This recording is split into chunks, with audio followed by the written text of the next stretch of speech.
tell you about another thing that the devil is using for the depopulation agenda.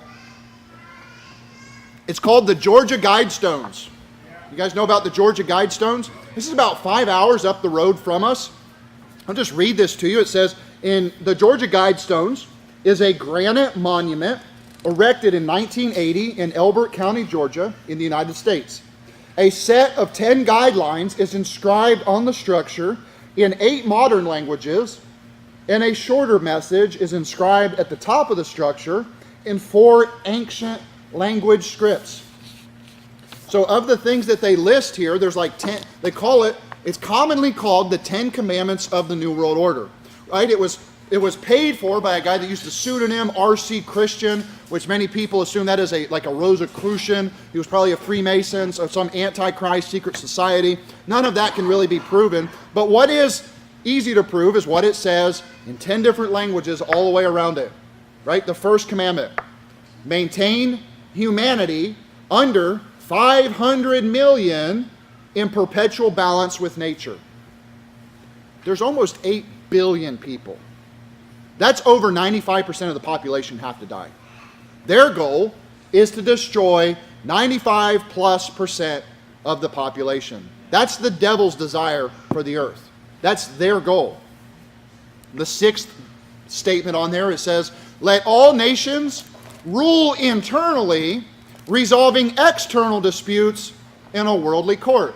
Oh, that's good. Yeah, we should rule ourselves. Oh, yeah, we're going to give you some freedom. No, world court. What they want to do is put the entire world under the authority of one world court. Guess what? We have that. Guess what? We have 10 financial regions currently already in place all the way around the world through the World Bank.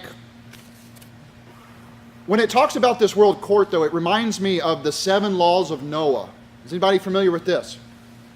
The 7 laws of Noah is not something you can find in the Bible.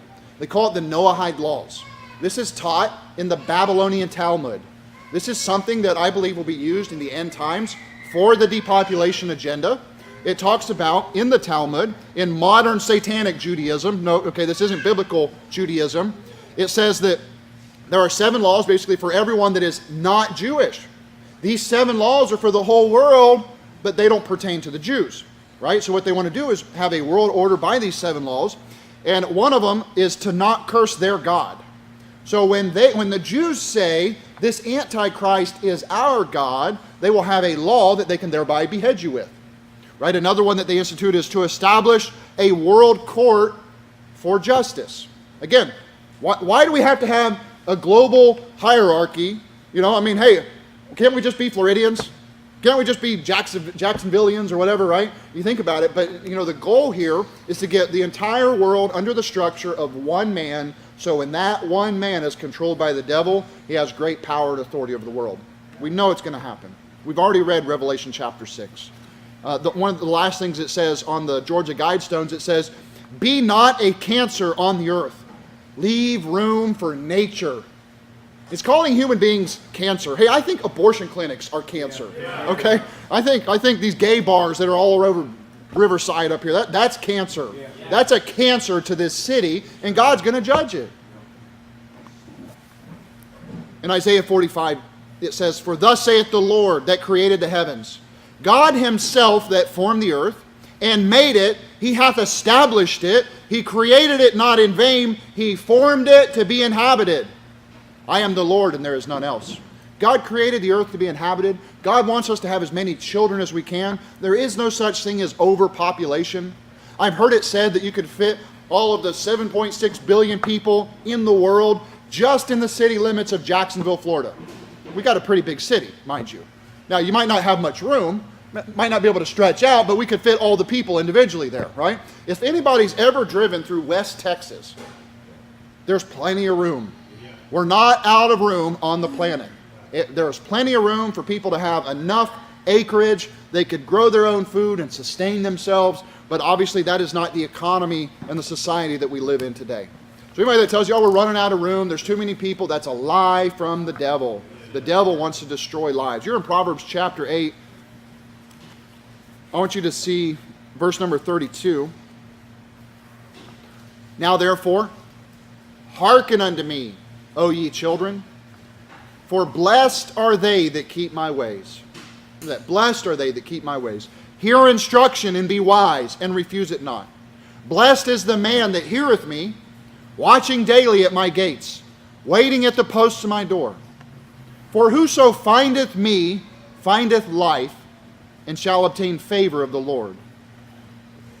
But he that sinneth against me wrongeth his own soul. All they that hate me love death. There is a death culture in America. They hate God. They hate the wisdom of the Bible. And that's why you see little children running around with skull and crossbones, right? A secret society symbol, the symbol of death, a vex, a curse. Hey, I don't want to be cursed. I don't want my children, like it says here, blessed are they that keep my ways. I want my children to be blessed, so I'm raising them up. I'm training them up to know who God is, to love God, to admonish God in their actions and in their heart, right? This is the purpose of a church, to raise children, to preach the gospel. We need to hear instruction and be wise. Refuse it not, it says in this chapter. But everybody around us in the end times, they're going to be part of this death culture. They are heartless. They won't care when their neighbor dies. It won't hurt them a bit to kill their child. They would gladly turn you in for some money if it means they can get more food or more, maybe they can get more TV channels, right?